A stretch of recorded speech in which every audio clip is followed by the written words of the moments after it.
Hello and welcome back to the Alnwick Castle Podcast. I'm Deborah Beecroft. And I'm Daniel Watkins. And on today's episode, we'll be taking a special behind-the-scenes look at the brand new exhibition at Alnwick Castle, created to mark the coronation of Charles III. Crowns and Coronets explores the connections between Alnwick Castle and the Percy family and royal coronations over the centuries.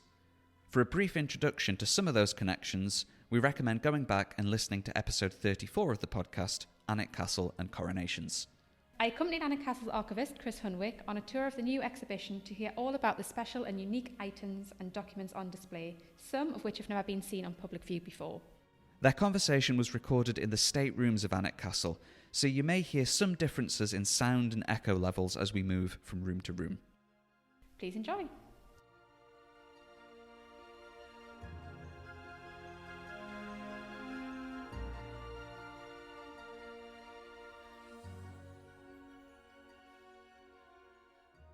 I'm here at the Crowns and Coronets exhibition with Alnwick Castle Chief Archivist Chris Hunwick. How are you? Very well, thank you.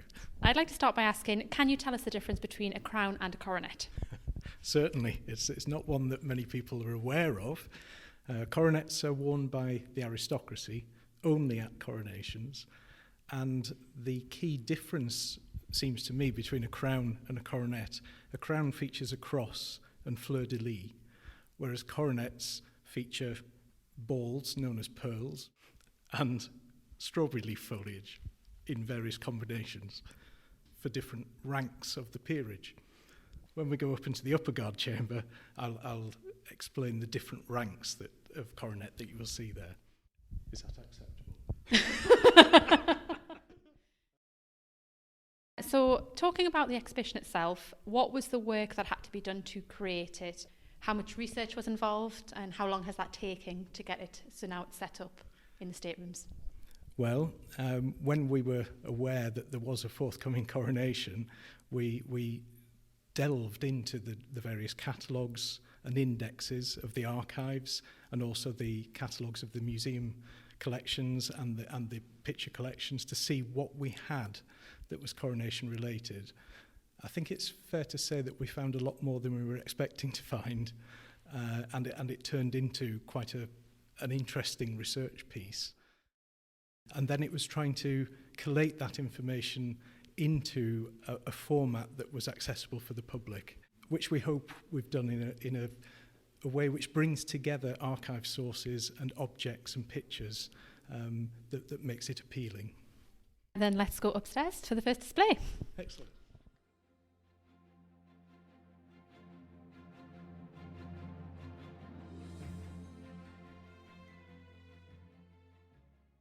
So we're now in the upper guard chamber where we can see some of the coronets on display.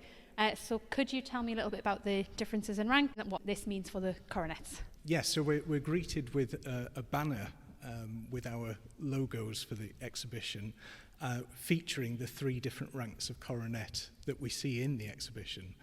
In ascending order, they are a baron's or baroness's coronet, which simply features the pearls or balls. The second one is an earl's or countess's coronet, which features strawberry leaf foliage with balls on spikes in between. It's perhaps the most ornate of the coronets.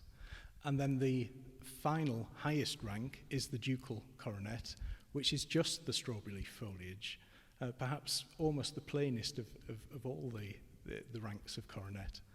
And we see one of each of those coronets in this room as part of the exhibition. So perhaps we should start with the ducal coronet. Yeah.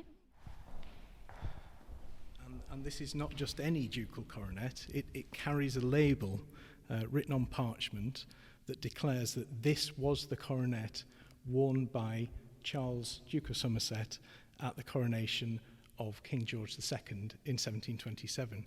So we know that it was used then, and we've placed it deliberately on the table so that you can see above it the portrait of Charles, 6th Duke of Somerset, known as the Proud Duke, and to the left of the window, his wife, the Percy heiress, Elizabeth, the 6th Duchess of Somerset. So you can see their portrait. She is wearing her coronation robes, and you'll see a ducal coronet or duchess's coronet just on the table to her right of her arm. And we thought that it's nice to associate the object with the picture of the person that used it. And next to it, in the adjoining case, is an account book. It's the cash book of Nathaniel Bridgewater, who is the accountant for the 6th Duke of Somerset. Money received and paid for His Grace the Duke of Somerset, displaying entries for November 1714. And these include entries that are coronation related that we picked up in our searches. So we have £7 paid to Nicholas Wilkins for fitting up your Grace's coronation robes, 16 shillings paid to Theophilus Schutz for a gold tassel for your Grace's coronation cap, and £1 8 shillings to Jacob Labat for new gilding your Grace's coronet and coronation sword. So these expenses relate to the coronation of George I in 1714, but it is quite likely that they do relate to the coronet on display, which would be reused as they only come out at coronations, so you want to get your money's worth. We also have the Baroness and the Earl's coronet in this room as well, so why don't we head over there and have a look at those ones. Here is the Earl's coronet, which we think is associated with the future 1st Duke of Northumberland, at this point an Earl, worn probably at the coronation of George III in 1761. The coronet, when you look at it, is the most ornate, with these pearls, as they're known, or balls on spikes. If you look at them from a distance, they're silver close up, but if you look from a distance with the reflection, they do have an appearance of pearls. The coronet itself seems to have seen some action. It's possibly been sat on at some point with some kinks in the metal. But then, a coronet of that age, you might expect a bit of wear and tear. Mm-hmm. And then alongside it, on the other side of the banner, the Baroness's coronet. Now this one, like the ducal one, carries a parchment label, which says, worn by Elizabeth, Countess of Northumberland, as Baroness Percy at the coronation of George III. So, as a countess, you would expect her to be wearing a similar coronet to her husband, with the balls on spikes, but instead we see the plain Baroness's coronet. And this is because she is deliberately wearing this to show that she is Baroness Percy in her own right. She was the heiress. Her husband gained his titles and property through marriage to her, and she was very proud of this fact. So she's making a deliberate statement in wearing this Baroness's coronet instead of the Countess's coronet that she was entitled to wear. And we pick up more on this when we look at the archives that go with this. Here we see 2 royal commands from George III instructing attendance at his coronation. The one on the left is addressed to Hugh, Earl of Northumberland, and it says, "Right trusty and right well-beloved cousin, we greet you well. Whereas the 22nd day of this instant September is appointed for the royal solemnity of our and the Queen's coronation, these are to will and command you and the Countess your wife, all excuses set apart, to make your personal attendance on us at the time above mentioned." So this is a standard format. I think the wording is unchanged for centuries, and that's addressed to the Earl, informing that he and his wife must attend. But alongside it, we have a second one, both signed by the monarch, this time addressed to Elizabeth, Baroness Percy. So she has an invitation in her own right, as well as wife of the Earl. And she talks about this in her diary, which we have on display here. There's a section to the top right of the page that she's talking about the allocation of tickets for the Abbey, for Westminster Abbey at the coronation, which were to be delivered out on the Wednesday and Thursday after in the following manner. Every person being to send an order under his hand and seal, viz. Every spiritual lord 4. So she's talking about the number of tickets that are allocated to each rank. So every spiritual lord 4, every temporal peer 5, every peeress 1, every dowager 1, every peeress in her own right 5, and then in brackets, this was unprecedented and obtained by me. So she was lady-in-waiting to the Queen. She had direct access to the Queen and has maybe influenced things to make sure that peeresses in their own right get 5 tickets, just the same as lords. Then she goes on to say, NB, I had tickets both as Countess of Northumberland and Baroness Percy. So she's very proud of this fact and records it in her diary. So you said that within the diary she mentioned temporal and spiritual lords. Could you just explain what they are and what the difference between those titles is? Yes, a spiritual lord is one of the bishops. The bishops of the Church of England, by dint of their office, are lords spiritual, and the lords temporal are the laity, the non-religious lords. So together they make up the peers of the realm. So we've got another couple of documents in the same cabinet on the right-hand side. If you just explain what these are before we move on to the next part of the exhibition. So again, this is an instruction that comes from the Earl Marshal appointing the Earl of Northumberland, Elizabeth's husband, to be one of the canopy bearers at the time when the king is being anointed. So this is the most sacred part of the ceremony, and the monarch is screened from view by a canopy held over him. In the most recent coronation of Charles III, a temporary screen was erected, lovely embroidery on it, but in the past it's been a canopy supported at each corner, usually by a Knight of the Garter, and Hugh, Earl of Northumberland, was a recently appointed Knight of the Garter at this date. So there he is being appointed, and then below it we've got another of Elizabeth's diaries where she gives a description of the coronation day, and it opens on the left-hand side with very detailed descriptions of clothing and costumes that are being worn by various members of the royal family. Every other word seems to be diamond or silk, and she talks about pearls as big as cherries, girdles, petticoats with diamonds, purple velvet, and it's obviously what jumped out at her when she was there. And then she talks about the ceremony. She says that in the abbey we sat where we saw nothing. Many peeresses had no retentive faculty. Ceremony very long.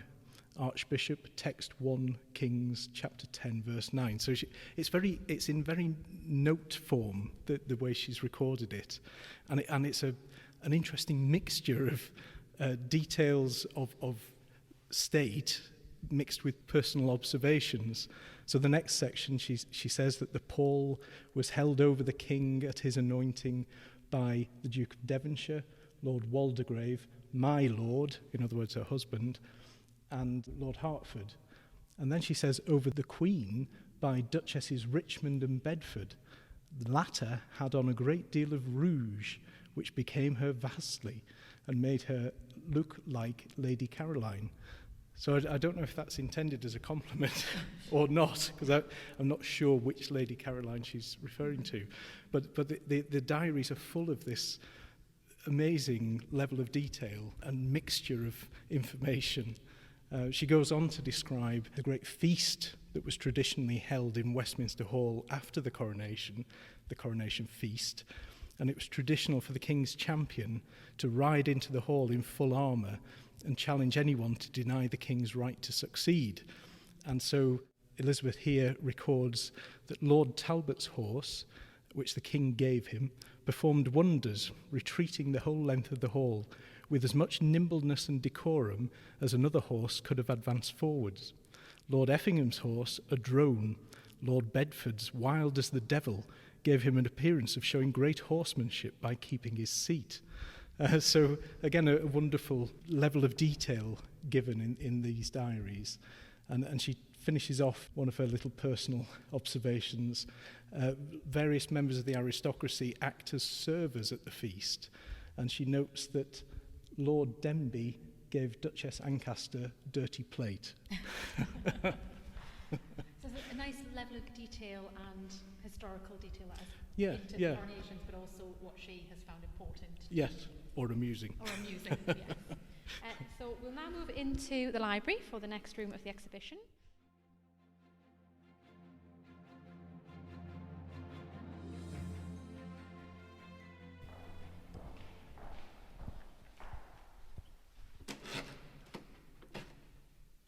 So in the library, there are records of Percy family involvement in two major coronations in history. What can you tell us about these?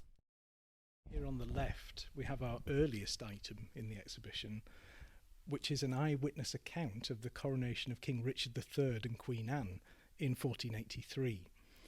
Now, to look at it, it's quite a peculiar object in its own right.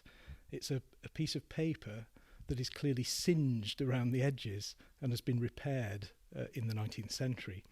The item is actually, we think, a heraldic document recorded by an eyewitness who's there at the ceremony, and it's been eventually made its way into the collection of the Anstis Garter Knights, or Garter Kings of Arms, John Anstis the Elder and his son John Anstis the Younger.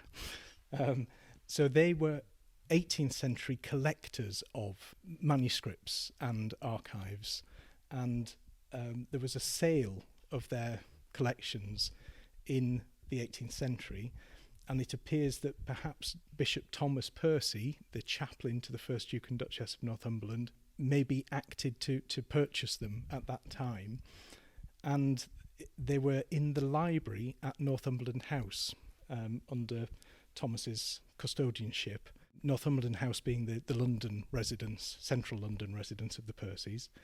And there was a fire there in 1780 when many of the manuscripts in the library were damaged. So we think that is when the fire damage occurred. And then they were sealed in a black tin trunk for the best part of 100 years before they were opened under the instruction of the future 6th Duke of Northumberland and the contents investigated. And the result is we see this amazing resource of an eyewitness description of Richard III's coronation. So if we look closely at it, we can see this section beginning, "Here followeth the coronation of King Richard III and Queen Anne, the first year of their noble reigns." And then we have a slight issue, because the description begins, "The 7th day of July, in the year of our Lord God," and it looks like 1500. And obviously it wasn't. It was the 6th of July, 1483. So there's a discrepancy here, and I've pored over it for several hours, and the 1500, it does disappear into the singed bit of the paper, so something else could have been written there. But I also wonder if this could be explained simply as scribal error. Maybe there's an eyewitness in 1483, and the text of that has been copied maybe around 1500, and the scribe has accidentally written the year that he's writing it in. That's the best explanation I can give for why that seems to say 1500. But it's definitely correct. The rest of the detail is clearly 1483. And again, we get a really in-depth description of the ceremony. And in particular, we get the procession order. So it says, then in order, trumpets, clarions, sergeants at arms, heralds, then the cross, and the priests all in grey, amidst abbots, bishops with crosses in their hands, and then entered the Bishop of Rochester and bare the cross before the cardinal. So that's the end of the clerical procession, and the first of the lay members is the Earl of Northumberland. Here we see then the Earl of Northumberland bearing the pointless sword naked. Now, this is ambiguous in the way it is written. We assume that it is the sword that is naked and not the Earl. And the pointless sword, this is the blunted sword of mercy, curtana. So there he is at the head of the laity in the procession. And the account continues. The Earl of Kent, another sword pointed, going on the right hand of the king. The Lord Lavelle bare the third sword pointed on the king's left hand. The Duke of Suffolk bare the king's sceptre. The Earl of Lincoln bare the ball with the cross. The Lord Stanley bare the mace. The Earl of Surrey bare the king's sword in his scabbard before the king. The Duke of Norfolk bare the king's crown between both his hands. And then came the king in his robes of purple velvet with a canopy borne over him. And that bare the barons of the Cinque Ports. So in this case, it's the barons of the Five Ports carrying the canopy over the king.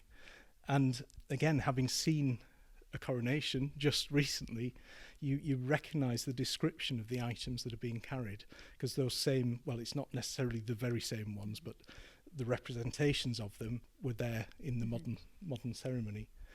And the page continues talking about the Queen's procession, and she has a canopy borne over her, and at every corner of the canopy hanging a bell of gold. Again, another very detailed description. This was lovely to find and to spend some time transcribing it. And in the same case, we've put alongside it the 10th Duke, Duke Hugh, the present Duke's father. In 1953, he was the bearer of the sword curtana at the coronation of Elizabeth II. And there's a nice personal touch here, because we've featured an image from the 10th Duchess's albums of press cuttings and photographs and her notes.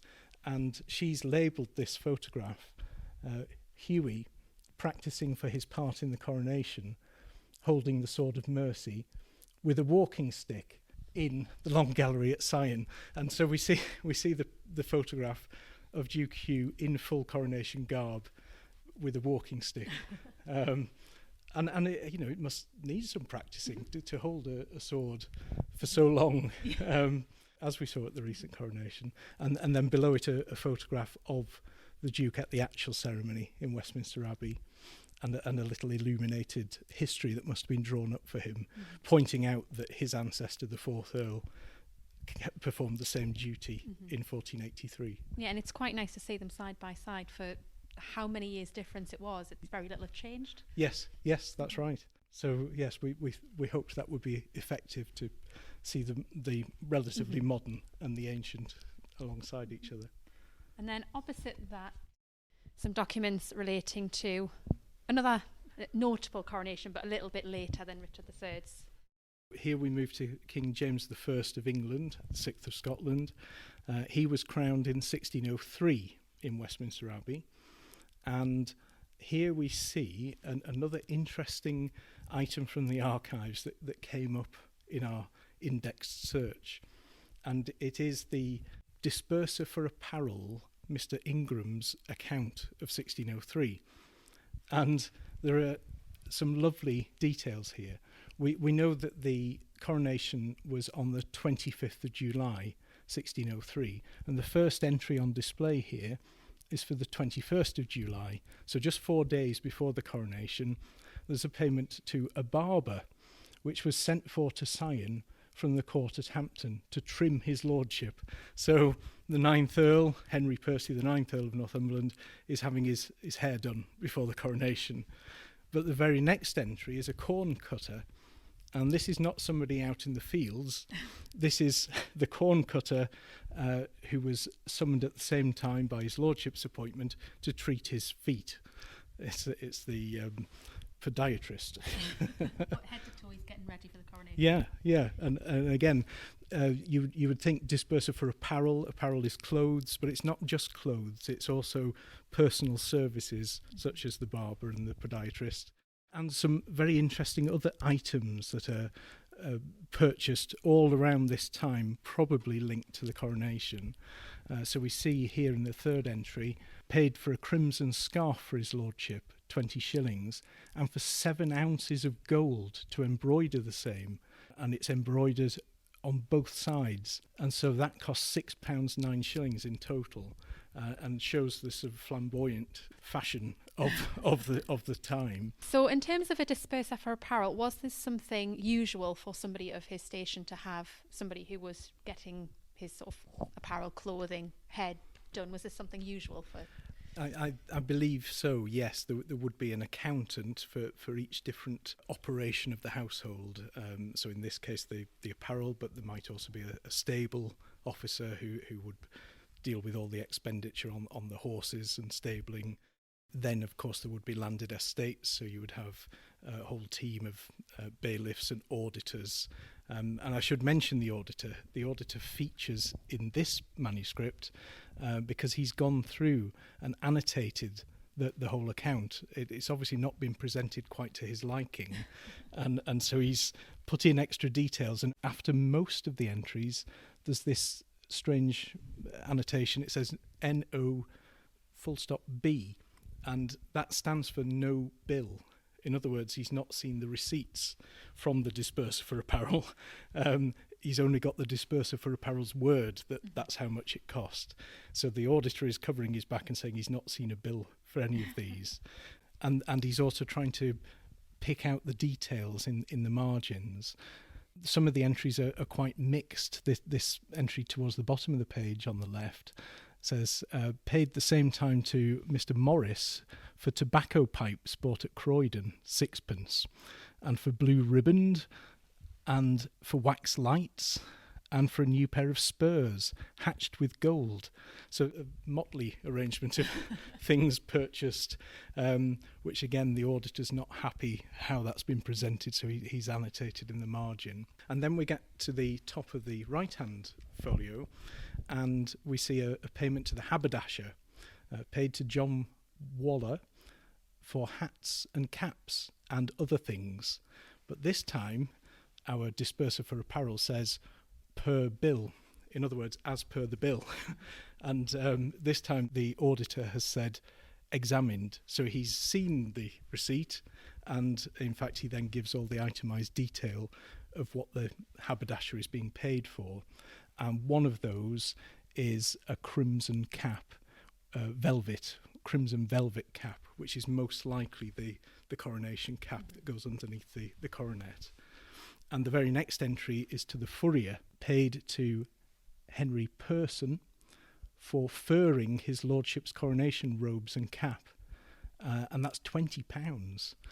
So that's putting the fur on the robes and the coronation cap at great expense. But perhaps my favourite entry in this account is the next one, for 3 pairs of silk stockings, paid to Mr. Barrow in the exchange for 3 pair of silk stockings for his lordship, being black, sky and pink colours. And it just, we've put a contemporary image of the 9th Earl in the case, and you can see he's obviously a fashionista of this time, and it puts me in mind of Rowan Atkinson in his role as Blackadder in his fine pink stockings.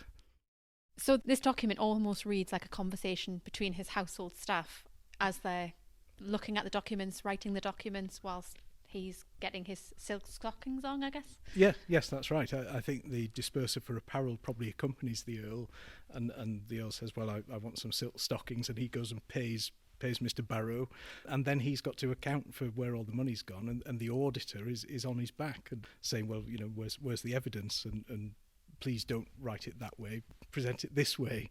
And the auditor, at the end of the day, would report to the Earl for the signing off of the final accounts. So yes, it is. You see the interplay between different officers of the Earl's household and state.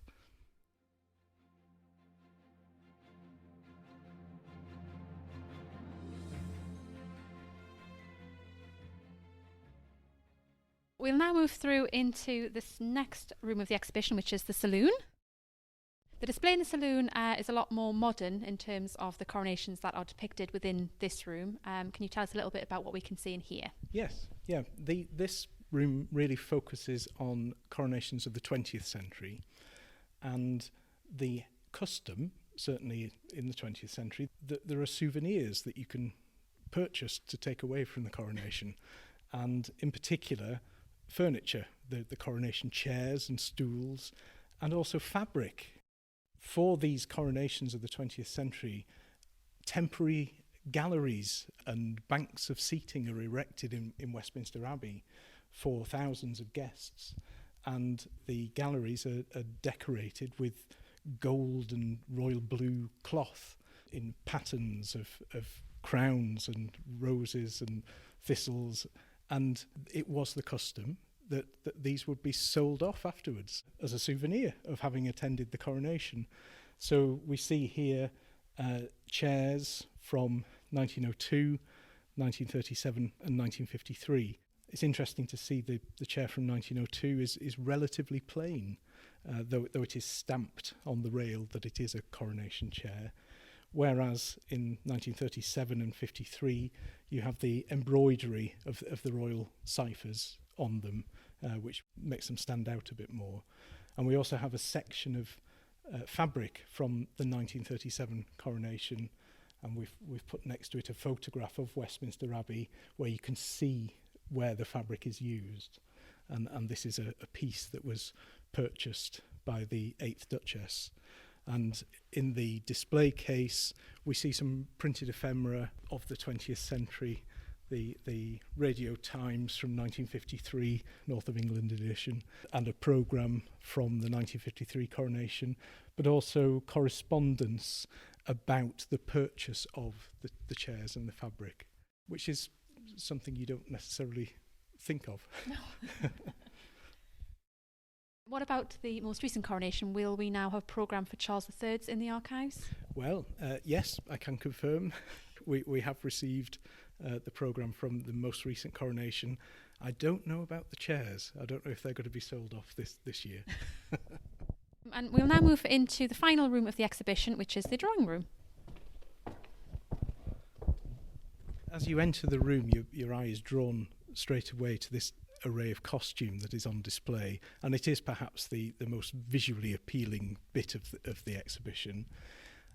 These are the outfits worn by members of the Percy family at the 1937 coronation, and perhaps the high point is the 8th Duchess's robes with her train that is a significant length and very ornately embroidered. Alongside the costumes, we also have a set of portrait photographs of the Percy family in these costumes. And these were done by Madame Yvonne, and she was a pioneering photographer in the 1930s using colour, a process called Vivex or Vivex, which at that point it was quite rare. You would more often see black and white portrait photographs. She spoke to the Royal Photographic Society in 1932, and she's quoted as saying, "If we are going to have colour photographs, for heaven's sake, let's have a riot of colour. None of your wishy-washy hand-tinted effects." And I think you can see that in these photographs. They're really very effective, and for this period, quite rare. You can also see another coronet on display in this room. This is a Duchess's coronet, so you'll notice that it is quite small, much smaller than the ducal one. Again, this coronet carries a parchment label that states that it was worn by the 3rd Duchess of Northumberland at Queen Victoria's coronation, but it was used again in 1937 by the 8th Duchess, hence it's been put out here. We should also mention that these coronation robes for 1937, a portrait was painted by Philip de Laszlo in 1937 showing her wearing these, and back through in the upper guard chamber we have a case opposite her portrait with a letter from de Laszlo expressing how much he'd enjoyed painting her at Sion House in her coronation robes. So the beginning and the end of the exhibition almost linked together, so you can kind of almost go around it whichever way you want to, and you get back to the start. Yes. And we hope that next season the exhibition will continue, and that we will add more material to it from the most recent coronation, but also some other items that we've found which we hope to put out next season. So for visitors who would like to visit the staterooms and this exhibition, it will be here for the next 2 years? Yes. So that brings us to the end of the Crowns and Coronets exhibition. Thank you very much, Chris, for coming and talking us through this brilliant exhibition through the staterooms. Thank you. Thank you.